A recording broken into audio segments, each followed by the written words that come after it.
안녕하세요. 전라도에서 부모님과 배추 농사를 하는 40대 주부입니다. 저는 어린 시절을 전라도에서 나고 자랐습니다. 전국적으로 배추가 유명한 지역에서 나고 자랐던 제가 제 자식들까지 데리고 다시 이곳으로 올 줄은 몰랐네요. 정말 사람 일 모른다더니 직장 생활하려고 서울로 상경할 때는 생각해 본 적도 없는 그림이에요. 그래도 지금 전반적인 생활에 너무나 만족하고 있어서 이렇게 사연 쓸 여유도 있네요. 이곳에서는 아버지가 오랫동안 배추 농사를 하셨고 어머니는 식당을 운영하고 계신답니다. 팍팍한 서울살이에도 전라도 배추 광고만 보면 고향의 향수를 느끼곤 했어요. 다시 고향으로 내려가서 사는 일이 있을까 생각만 해봤지 온 가족이 전라도에서 배추 농사를 하면서 살게 될 거라고는 정말 몰랐네요.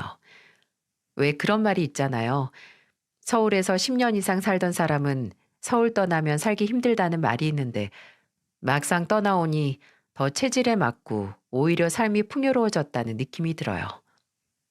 저와 남편이 아이들까지 데리고 전라도까지 내려올 결심을 하게 된 건 오히려 큰 다짐을 했던 건 아니었습니다.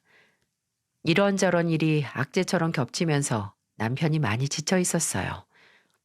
그때 친정 부모님들이 먼저 손을 내밀어 주셔서 저와 남편도 삶의 터전을 옮길 수 있었습니다. 남편이 안 좋은 일들로 힘든 시간을 겪는 동안 시댁은 어땠는 줄 아세요? 정말 기가 막혀요. 가장 힘든 시기에 있던 남편 등에 칼을 꽂은 사람이 바로 시댁 식구들이에요. 지금도 어머님이 남편에게 했던 모진 말들, 그리고 아버님의 냉정한 태도는 눈에 선명하고 자다가도 생각이 날 정도랍니다. 시아버님은 배울 만큼 배운 분이셨어요. 지방에서 왕년에 시의원을 지내고 개인 사업을 하는 분이셨죠. 시어머님도 처음에는 교양 있고 참 좋은 분이라고 생각할 만큼 멋스럽다고 생각했어요. 이런 분들 밑에서 자라서 남편이 인품이 훌륭하구나 생각됐어요. 왜냐하면 남편과 연애 당시 제가 결혼할 만큼 좋은 사람이라는 생각을 했던 이유가 법 없이도 살 수 있을 만큼 남편은 청렴한 사람이었습니다. 작은 종이조차도 길가에 막 버리는 법이 없었어요. 연애 시절 버스를 기다리는데 정류장 의자에 작은 종이 쓰레기가 보였는데 남편이 그 종이를 망설임 없이 손으로 잡아드는 거예요. 저는 그걸 왜 집어드냐고 물었더니 남편이 덤덤한 목소리로 말하더군요. 이거 내가 주워간다고 내 손 더러워지는 것도 아닌데 뭘. 이 쓰레기 여기 계속 있으면 바람 불어서 여기저기 돌아다닐 텐데 그럼 보기 싫잖아. 그래도 길에 있던 거 막 줍고 그러면 찝찝하지 않아? 손이야 씻으면 되잖아. 별것도 아닌데 그냥 본 사람이 치우면 되지. 남편은 마치 자기 집에 있는 쓰레기를 치우듯이 눈에 보인 종이를 집어서는 근처에 있던 휴지통에 버리는 거예요. 그 모습을 보면서 이 사람은 내가 없는 곳에서도 나쁜 짓은 안 할 사람이라는 믿음이 생겼어요. 여기서 다양한 사연을 듣다 보면 처자식을 두고 바람피는 남편 사연도 많이 보이잖아요. 그런데 제 남편은 연애 때부터 어디 가서 나쁜 짓 할 사람이 아니라는 확신이 있었어요. 부부는 같이 있을 때보다 떨어져 있을 때 신뢰를 줄 수 있는 사람이어야 한다는 생각이 강했어요. 그래서 남편과 결혼하면 최소한 처자식 눈에 눈물 콧물 빼거나 배 굶길 사람은 아니라는 생각에 남편과 결혼을 결심하게 됐습니다. 제가 남편을 너무 좋게 봐서 그런지 처음 시댁 식구들과 인사했을 때도 괜히 가족들도 다 인상이 좋아 보였어요. 게다가 그때는 시어머님도 저를 보면서 칭찬을 아끼지 않으셨고요. 제가 처음 인사 갔을 때 직접 과일까지 깎아주시면서 저를 응원해 주셨어요. 원래는 남자는 아내를 잘 만나야 출세하는데 우리 경필이가 여자 보는 눈은 좋네. 참 인상도 좋고 참하네. 감사합니다. 어머님도 참 고우세요. 말하는 것도 어쩜 예쁜 말만 이렇게 할까. 연애 1, 2년 했던 거랑 부부로 사는 건 또 다른 일이야. 서로 의지하면서 현명하게 잘 살아. 내가 말 안 해도 야무지게 잘 살 것 같아서 내가 걱정도 안 하지만 시어머님께서는 제가 마음에 쏙 든다며 칭찬을 아끼지 않으셨고, 시아버님께서도 딸이 하나 더 생긴 것 같다며 좋아하셨어요. 옆에 있던 시누이도 편한 언니가 생긴 것 같다면서 같이 장난스럽게 웃었습니다. 당시에 시숙님과 형님이 있었지만 시누이는 형님과 가까운 사이 같진 않았어요. 형님은 대기업에 다니고 있었고 그 당시 시숙님은 공부 중이라는 말만 들었죠. 그 후 제가 결혼하고 나서 시숙님이 지방에 있는 대학에서 교수로 일하게 됐다는 소식이 들렸어요. 결혼 후 임신했을 당시였는데 시어머니께서 가장 기뻐하시면서 가족들을 모아놓고 진수성찬을 차리셨어요. 시어머님은 저를 처음 봤던 날 했던 말을 형님을 보면서도 말씀하셨습니다. 우리 장남이 마누라를 잘 만나서 승승장구하는 것 좀 봐. 아주 기특해. 내조를 잘해야 안 될 일도 되게 하는 건데 너도 고생 많았다. 저 한 거 없어요. 이 사람이 열심히 했던 거죠. 집안일 신경 안 쓰게 해주고 애들 보는 게 쉬운 줄 알아. 앞으로도 지금처럼만 잘하면서 살아. 형님은 시어머님의 칭찬이 불편한지 자리를 피하더군요. 그러자 어머님은 밥을 먹는 저와 남편을 보면서 이런 말씀을 하셨어요. 우리 둘째 며느리도 집안에서 잘해야 경필이가 대기업으로 이직을 할 텐데 중견기업 계속 다녀봐야 얼마나 번다고 계속 다녀. 더 좋은 자리 알아보면서 다니고 있지? 저는 갑자기 제가 잘해야 남편이 더 좋은 회사로 옮길 수 있다는 말에 당황하고 말았어요. 남편도 갑작스런 어머님의 말에 당황한 듯 보였습니다. 남편은 그 당시 중견기업에 재직 중이었는데 나름대로 만족하면서 부족함 없이 잘 다니고 있을 때였습니다. 그래서 남편이 굳이 회사를 옮겨야 할 필요성을 몰랐어요. 그래서 저는 어머님께 웃으면서 침착하게 말씀드렸습니다. 지금 다니는 회사도 잘 다니고 있어요, 어머님.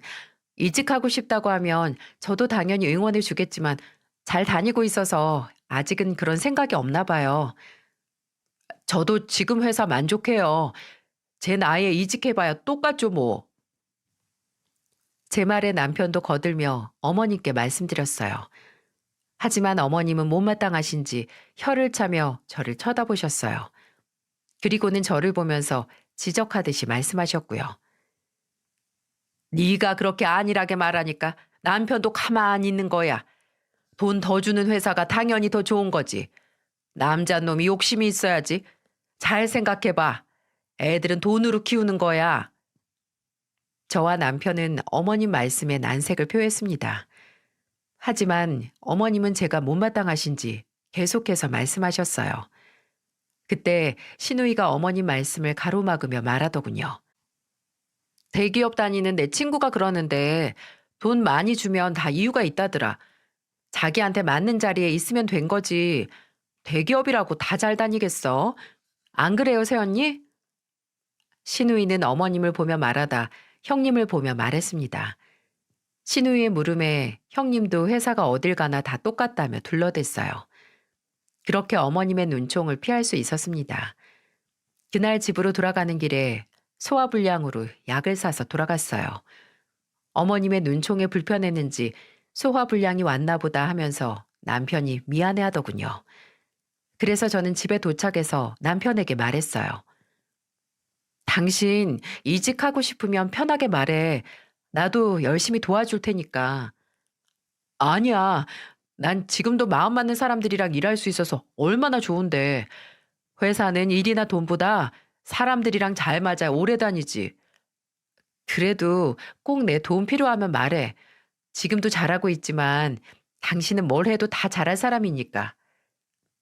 남편은 저에게 지금 회사 괜찮다면서 다독였어요.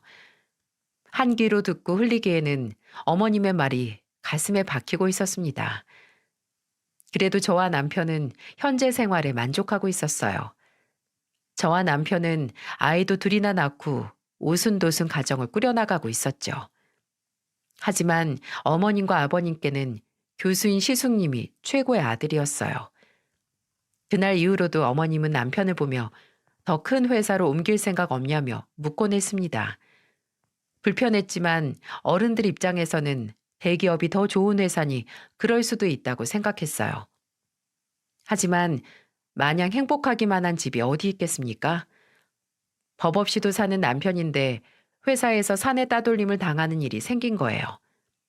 처음에는 눈치도 못 챘어요. 남편이 그저 일이 많아져서 야근으로 바쁜 줄로만 알았죠. 그때 생각하면 제가 너무 무심했나 싶어서 가슴을 칩니다. 그러다 하루가 다르게 야위어가는 남편을 보면서 그날도 밤늦게 퇴근한 남편을 불러앉혀 놓고 물어봤어요. 당신 요즘 무슨 걱정 있어? 안색도 영 안 좋고 왜 이렇게 살이 쭉쭉 빠지는 거야? 어디 아픈 거 아니야? 병원에 검진이라도 받으러 갈까? 여보, 그게 아니라 요즘 회사에서 일이 좀 생겼는데 무슨 일이길래 사람이 피죽도 못 먹는 사람처럼 변해가는 거야. 이상한 일이면 당장 그만둬. 제 말에 어깨까지 들썩이며 펑펑 우는 남편을 보자 너무 속상했어요. 남편은 가장이라 참고만 있던 그동안의 일들을 제게 털어놨습니다. 저는 남편의 말을 듣고 회사로 쫓아가서 다 뒤집어 놓고 싶었어요. 남편은 울먹이는 소리로 제게 이런 말들을 늘어놓았습니다. 그동안 가까이 지내면서 일하던 임원분이 갑자기 6천만 원을 빌려달라는 거야.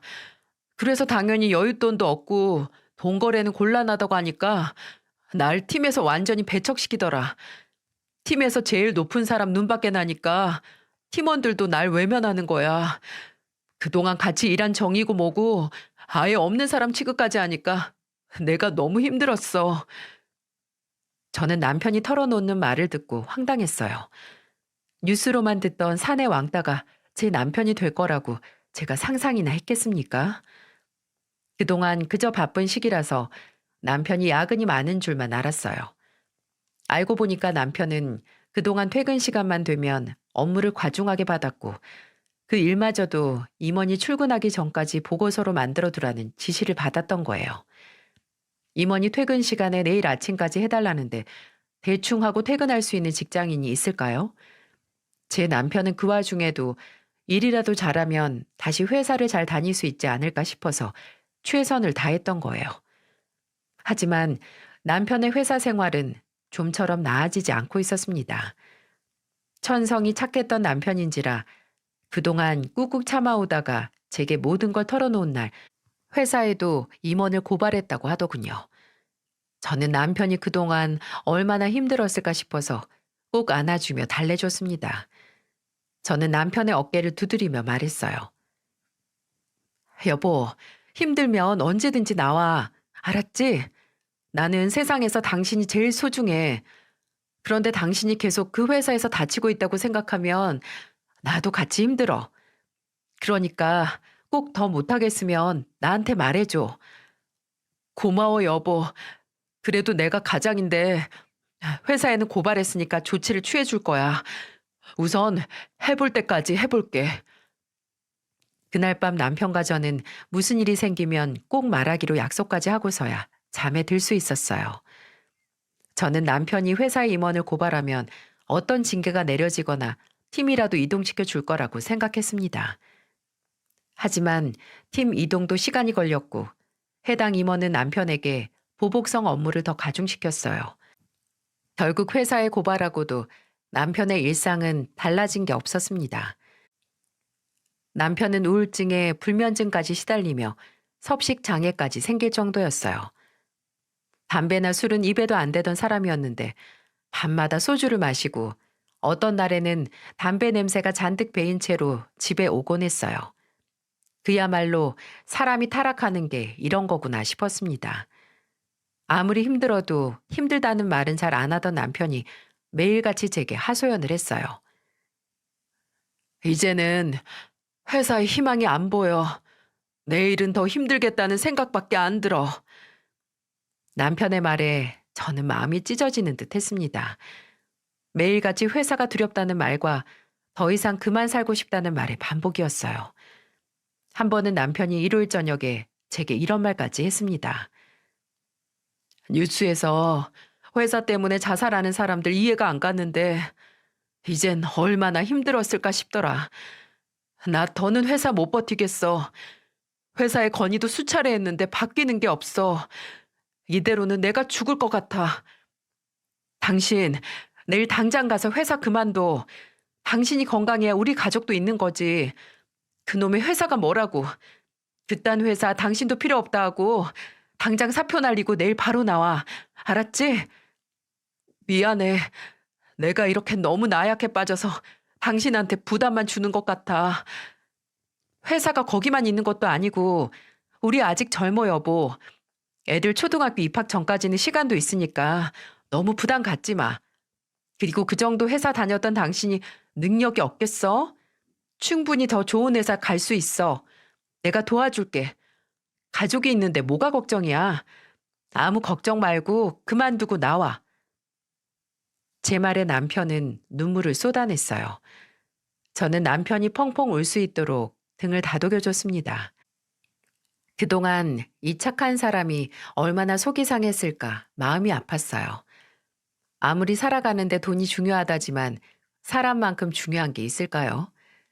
저는 100세 시대에 오래 잘할 수 있는 일을 찾을 수 있는 기회라며 남편을 다독였어요. 남편도 제게 고맙다며 눈물을 닦았습니다. 그동안 얼마나 힘들었을지 앙상한 손만 봐도 느껴지더라고요. 그날 밤 남편은 참 오랜만에 푹 잠에 드는 모습을 볼 수 있었습니다. 남편의 자는 모습을 물끄러미 보자 살도 많이 빠졌고 거친 피부가 제 마음을 더욱 아프게 했어요. 그렇게 남편을 괴롭히던 회사를 그만두고 한동안 편안한 얼굴로 지냈습니다. 그런데 이 소식을 들은 시댁이 뒤집어진 게 아니겠어요? 세상에 제 남편 퇴직이 시댁을 뒤집어 놓을 줄은 몰랐습니다. 남편이 어머님과 통화하다 지나가는 말로 퇴사 소식을 알렸는데 노발대발 하시더니 다음날 집까지 찾아오신 거예요. 대낮에 오셔서 아이들이 없어서 다행이라고 느낄 만큼 어머님은 막말을 쏟아 부으셨어요. 집에 오자마자 어머님은 남편을 보며 손가락질을 하며 소리치셨습니다. 너 회사를 왜 그만둬? 정신 나갔어? 애들은 뭐 땅 파서 키울 거야? 그 좋은 회사를 왜 그만두냐고? 말씀드렸잖아요. 회사에서 따돌림이 있었다고요. 남자놈이 그런 걸 못 참아서 지금 회사 나왔다고 떠드는 거냐? 내가 너 대학 보내려고 쓴 학원비, 과외비가 다 얼만데 지금 장난해? 그깟 일로 나가 떨어질 거면 뭐 해 먹고 살려고 그러는 거야? 뭐 사회생활이 네 맘대로 될 것 같아? 저는 모진 말로 남편을 핍박하는 어머님이 이해가 안 갔어요. 게다가 어머님은 남편에게 집안 망신이라며 발을 구르며 화를 내시는 겁니다. 남편도 계속해서 화내는 어머님을 보며 답답하고 억울했는지 목에 핏대를 세우며 말했습니다. 엄마, 저 정말 죽을 만큼 힘들어서 그만둔 거예요. 그런데도 제 탓이에요? 어쩌면 괜찮냐고 물어봐 주지도 않으세요. 왜 이게 제 탓인데요? 그리고 제가 배울 만큼 배웠는데 하려면 언제든지 할 수 있어요. 남들은 그 자리라도 들어가려고 애쓰는데 네가 쉽게 걷어차고 나오니까 답답해서 그러지, 답답해서. 지 형만큼만 해도 내가 걱정을 안 해. 너는 나약해서 뭐든 그렇게 쉽게 그만두잖아. 남편의 말에도 어머님은 시숙님 얘기까지 꺼내며 남편을 공격했어요. 저는 왜 이게 시숙님과 비교될 일인지 이해가 안 갔습니다. 같은 분야에 있는 형제도 아닌데 왜 둘이 똑같이 살아야 하나 싶더라고요. 그런데 남편에게 마구잡이로 막말을 쏟던 어머님의 눈총은 갑자기 저를 향했습니다. 그리고는 갑자기 들고 있던 가방을 소파에 던져버리면서 저를 보며 손가락질을 하시면서 화를 버럭 내셨어요. 너 때문이지? 네가 옆에서 그만두라고 꼬신 거지? 안 그러고서야 심장이 콩알 만한 애가 쉽게 회사를 나올 수가 없어. 네가 진짜 현명했으면 남편이 힘들어도 회사를 못 나오게 했어야지. 그깟 일로 회사를 나오게 만들어? 저는 기가 막혔어요. 갑자기 저를 탓하시면서 화를 내시는데 제가 황당하지 않겠습니까? 갑작스런 상황에 남편도 당황했는지 어머님을 말려봤지만 역부족이었어요. 저도 어머님께 해야 할 말은 해야 된다고 생각했어요. 어머님, 그깟 일이라뇨. 저 사람 그동안 산송장 같았어요. 지금 회사 나오고 사람이 좀 괜찮아진 거지. 옆에서 보면 곧 죽을 사람 같았다고요. 아무리 좋은 자리라고 해도 사람이 죽을 만큼 힘들어하면 그게 다 무슨 소용이에요.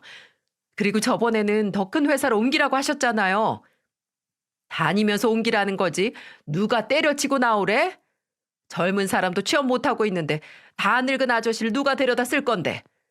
네가 내 아들 인생 망친 거야. 이래서 집안의 여자가 잘 들어야 하는 법이야.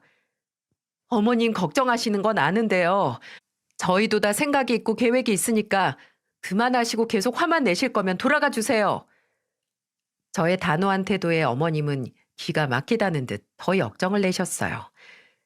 저는 그런 어머님을 두고 아이들을 데리러 가야 한다며 집을 나와버렸어요. 그 이후 남편이 어머님을 달래서 집에 모셔다 드렸다고 하더군요. 도무지 이해가 안 갔습니다. 아들이 그렇게 힘들어하다 퇴사를 했다면 응원해줘야 하는 거 아닌가요? 저는 아이들을 데리고 집으로 와서 남편에게 너무 신경 쓰지 말라고 했어요. 남편도 제게 미안하다며 사과를 했지만 신경 쓰지 말라고 했습니다. 저는 남편이 충분히 능력 있는 사람이라고 생각했어요. 그래서 남편에게 신경 쓰지 말고 할 일에만 집중하자고 했어요. 그런데 남편이 회사에서 따돌림을 피하자 어머님이 저희 가족을 가족 행사에서 빼기 시작하는 겁니다. 아버님 생신이 가까워오길래 어머님께 전화해서 같이 외식이나 할까 하고 전화드렸더니 아버님 회사가 바빠서 그냥 넘어가야겠다고 하시는 거예요. 저는 정말 그런 줄로만 알았어요. 하지만 제가 그래도 아버님 생신을 그냥 넘어갈 수 없어서 고민하다 형님과 같이 선물이라도 챙겨드릴까 싶어서 의논하려고 전화를 드렸죠. 그랬더니 형님이 의아한 듯 묻는 겁니다. 아버님 생신 선물? 그날 어머님이 다 같이 1박 2일로 근교 놀러 가자고 하시던데 동서 몰랐어? 네? 어머님이 저한테는 바빠서 그냥 넘어간다고 하시던데요. 어머님이 말을 안 하셨나? 이게 무슨 일이야? 난 잘 모르겠네. 제가 어머님께 확인해 볼게요.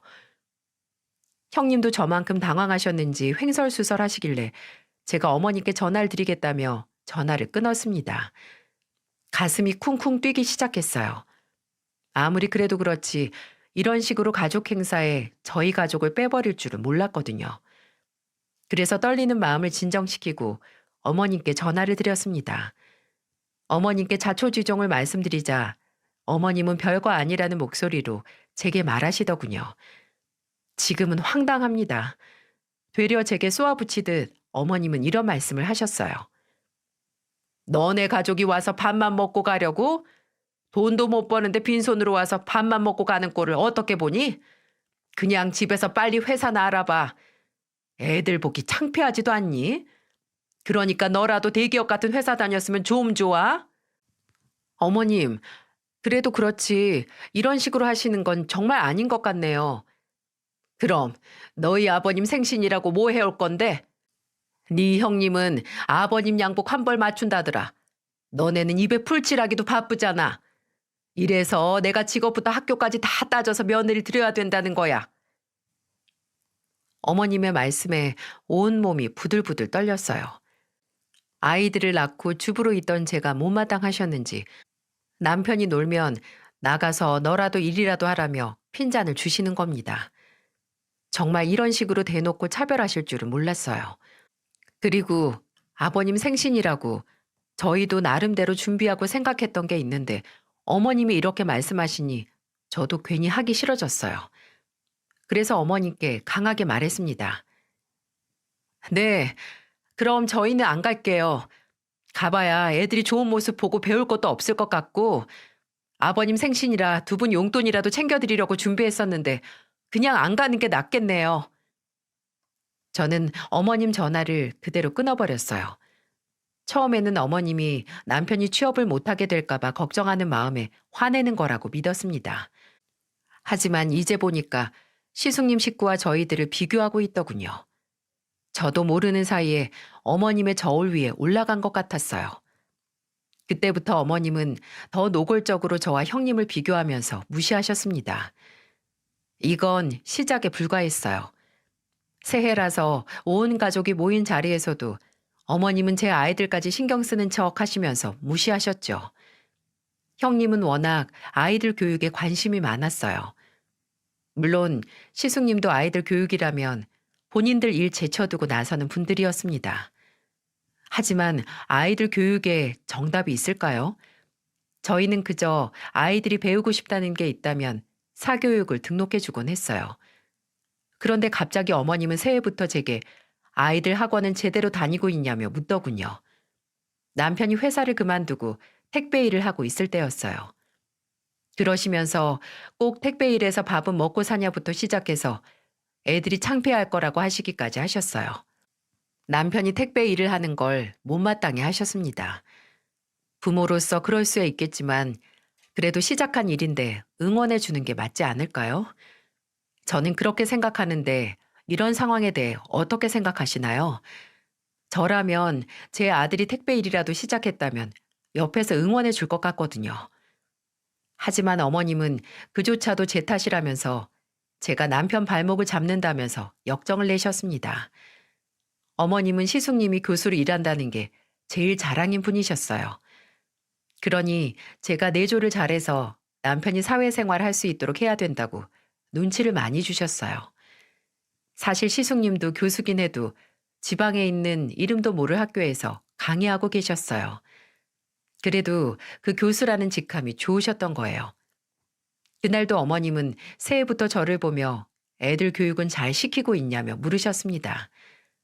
그냥 아이들이 원하는 공부 시켜주고 있다고 말했어요. 그랬더니 어머님은 형님과 저를 또 비교하며 말하셨습니다. 공부를 어떻게 하고 싶은 것만 해. 너는 생각이 너무 짧은 거 아니니? 큰 며느리는 애들 학원도 다 알아보고 미리 등록한다는데 애들이 하고 싶다는 것만 해주려면 네가 평생 품고 살 거야? 어머님, 애들이 하고 싶다고 해야 가서도 많이 배우는 거죠. 저는 아이들이 원하는 공부 아니면 시킬 생각이 없어요. 그러니까 네 남편도 택배 일이나 하게 놔두는 거겠지. 너도 참 일이 뭐가 잘못되는지도 모르고 천하태평이다. 그날은 저도 어머님의 말이 가시처럼 가슴에 박히더군요. 특히 아이들 문제까지 형님과 붙여가며 비교하실 줄은 몰랐어요. 남편도 화가 났는지 어머님을 말리며 말했습니다. 엄마, 그만 좀 하세요. 애들 일은 저희가 알아서 해요. 알아서 한다고 하는 게 택배 일이니까 내가 걱정돼서 하는 말 아니야. 이게 지금 걱정으로 하는 말이 아니잖아요. 불만 있으시면 저한테 말하세요, 저한테. 집안에 여자가 단단히 잘못 들었어. 아유, 큰애가 승승장구하는 것만 봐도 여자가 중요하다니까. 저는 결국 어머님의 말에 폭발하고 말았어요.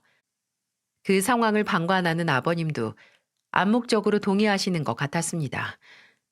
왜 제 남편과 제가 무시를 당해야 할까요? 정직하게 피땀 흘려 버는 돈이 죄인가요? 무슨 범죄를 저지른 것도 아니고 이렇게 무시당할 이유가 전혀 없었다고 생각했어요. 결국 저는 어머님을 보며 소리치면서 말했습니다. 어머님, 아이들 적성에 맞게 제가 알아서 잘하고 있으니까 걱정 마세요. 그리고 형님은 애들이 저희 애들보다 컸으니까 하고 있는 거죠. 애들은 저희가 알아서 할 테니까 이만 가볼게요. 이런 말만 안 듣고 커도 아이들은 더 잘 클 것 같네요. 제가 어머님을 보며 말하자 어머님은 제가 이기려 든다며 화를 내셨어요. 되려 저에게 잘못된 줄도 모르고 속 편하게 산다며 제 식구들이 다 망할 거라고 소리치셨어요. 저는 아이들이 혹시나 들을까 싶어서 얼른 시댁을 나와버렸어요. 눈물이 울컥했습니다. 저는 아이들과 남편 네 식구 별 문제 없이 잘 살고 있다고 생각했어요. 누구 하나 아프지 않고 건강하게 잘 살면 되는 거 아닌가요? 괜히 아이들한테 오늘 일이 상처가 되지 않을까 싶어 미안했습니다. 오히려 아이들은 엄마 괜찮냐며 물어오는 모습을 보자 웃음이 나오더라고요. 저는 지금처럼 근심 걱정 없이 남편이 지냈으면 좋겠고 아이들도 건강하기만을 바랬어요. 남편이 택배 일을 시작하고 몰라보게 건강해졌거든요. 몸은 좀 힘들어도 정신적으로 편안하니 좀 살 것 같다고 말할 정도였습니다. 이 정도만 돼도 정 괜찮았어요. 그래서 어머님의 모진 말 신경 쓰지 말자며 스스로를 다독였습니다. 그냥 우리 가족만 괜찮으면 괜찮은 거라고 스스로를 위로했네요. 남편도 집에 오자 저를 위로해 줬어요. 사실 남편 덕에 어머님의 무시도 이겨낼 수 있었습니다. 그런데 별일 없던 시댁에 불행의 그림자가 덮치기 시작했어요. 아버님이 간암 판정을 받으신 겁니다. 그래서 당장 간이식을 받아야 하는 상황이었죠. 아버님은 자식 셋을 불러 모았어요. 약주를 워낙 좋아하신 분이라 건강이 걱정된 적이 많았는데 결국 이렇게 큰 병에 걸리신 거예요. 아버님은 자식들을 세워놓고 말씀하셨습니다. 간암이라는데 내가 간이식을 받아야 한대.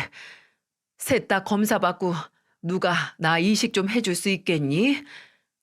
순간 병실안이 쥐죽은 듯 조용해졌어요.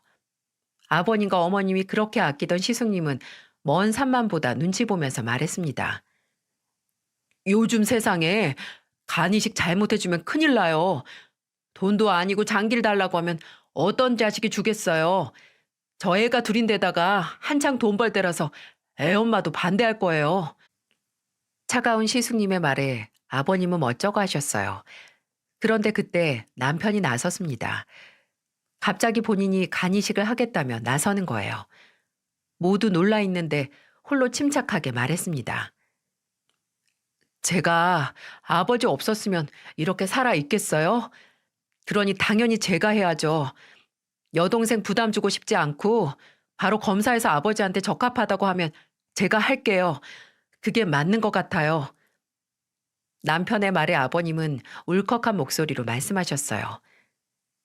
네가 나 간이식만 해주면 내 전 재산 다 너 물려주마. 절대 이 생각에는 변함이 없다. 정말 고맙다. 내가 자식 하나는 잘 키웠네. 잘 키웠어. 저는 솔직히 남편의 선택을 반대하고 싶었어요. 택배 일이 체력적으로 힘든 일인데 남편 건강이 가장 먼저 걱정됐거든요. 까맣게 타들어가는 제 속도 모르고 남편은 아버님 간 공여자로 적합한지 검사를 받았습니다. 결과는 남편이 공여자로 적합하다는 결과였어요. 이걸 제가 기뻐해야 할까요? 울어야 할까요? 저는 혹시나 남편이 잘못될까봐 걱정이 많았습니다. 그래서 저는 조심스럽게 남편에게 물었어요. 지금이라도 못하겠으면 못한다고 말해. 괜찮아. 나 살면서 부모님 원망스러울 때 많았어. 그런데 당장 아버지가 얼마나 무서우실까 걱정도 되고 아버지 덕에 내가 이렇게 세상에 태어나서 당신이랑 가정도 꾸렸잖아. 효도한다고 생각해. 그래도 수술받다 잘못되면 어떡해? 요즘 기술이 얼마나 좋은데 걱정하지 마. 당신 알잖아. 나 착한 병에 걸린 거. 농담이고 내가 우리 아버지 나 몰라라 하면 우리 자식들이 뭘 보고 배우겠어. 당신이 이해 좀 해줘. 당신이 기도 좀 많이 해줘. 저는 남편의 말에 더는 말릴 수 없었어요. 남편의 뜻이 저런데 제가 어떻게 막을 수 있겠습니까? 결국 수술 당일 아이들과 저는 수술실 앞에서 남편을 마음으로 응원했어요. 아이들은 아빠 건강이 나으라며 끝까지 옆을 지켜주더군요. 남편의 모습을 보며 아이들이 벌써 하나씩 배우기 시작하는구나 싶었습니다. 부디 남편이 건강하게 나와서 기특한 아이들의 모습을 봤으면 좋겠다 생각했어요. 그렇게 1시간이 1년 같던 시간이 지나고 남편은 무사히 수술을 끝냈습니다.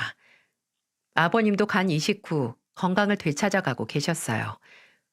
하지만 사람이 화장실 들어갈 때 나올 때 마음가짐이 다르다고 하잖아요. 설마 했는데 아버님은 간 이식 후 태도가 바뀌셨어요. 정말 상상도 못했습니다.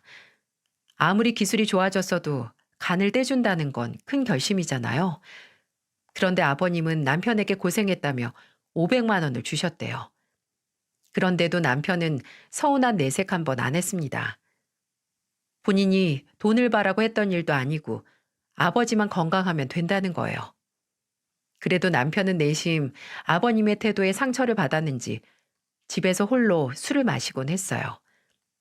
그래도 그날 이후 모든 게 제자리를 찾는 듯 했습니다.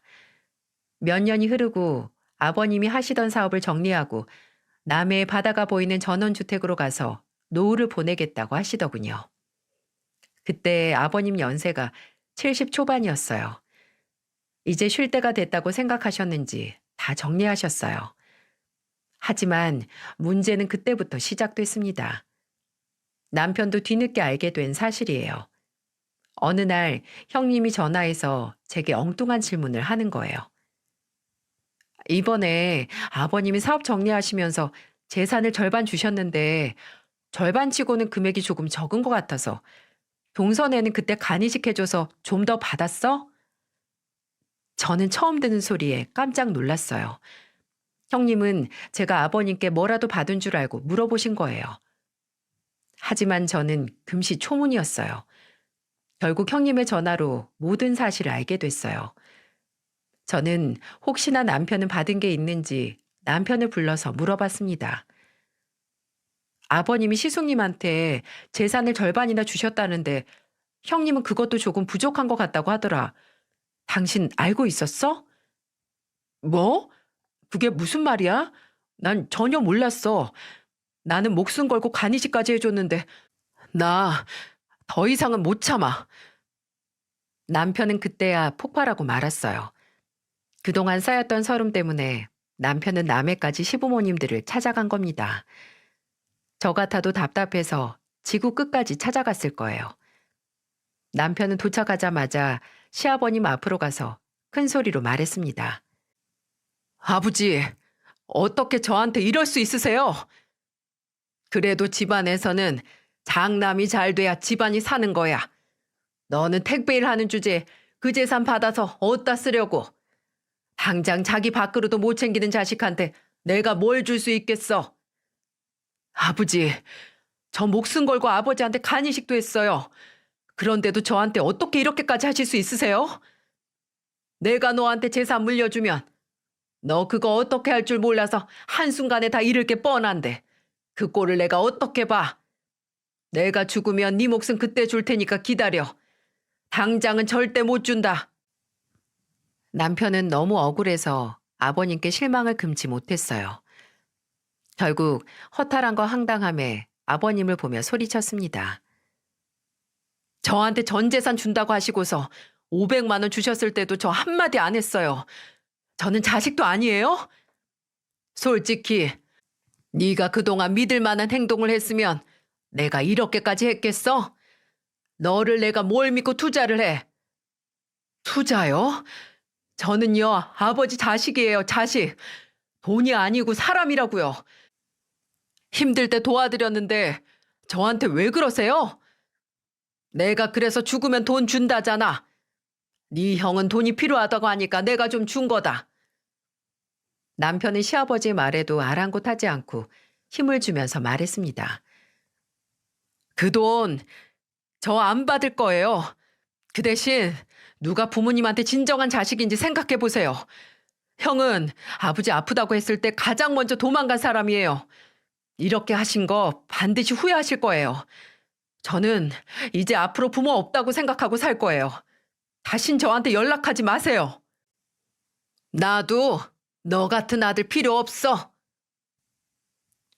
그렇게 아버님과 남편은 서로 안 보고 살겠다고 화를 냈어요. 저는 남편을 다독이며 나오려 했습니다. 그랬더니 그때 옆에 있던 어머님이 이런 말을 하더군요. 점쟁이가 그러는데 너는 마누라랑 계속 살면 인생이 그지 같을 거래. 지금 얘랑 갈라서야 네가 사는 거야. 당장 이혼하면 돈 떼줄 테니까 잘 생각해. 어머님은 저를 흘겨보면서 말씀하셨어요.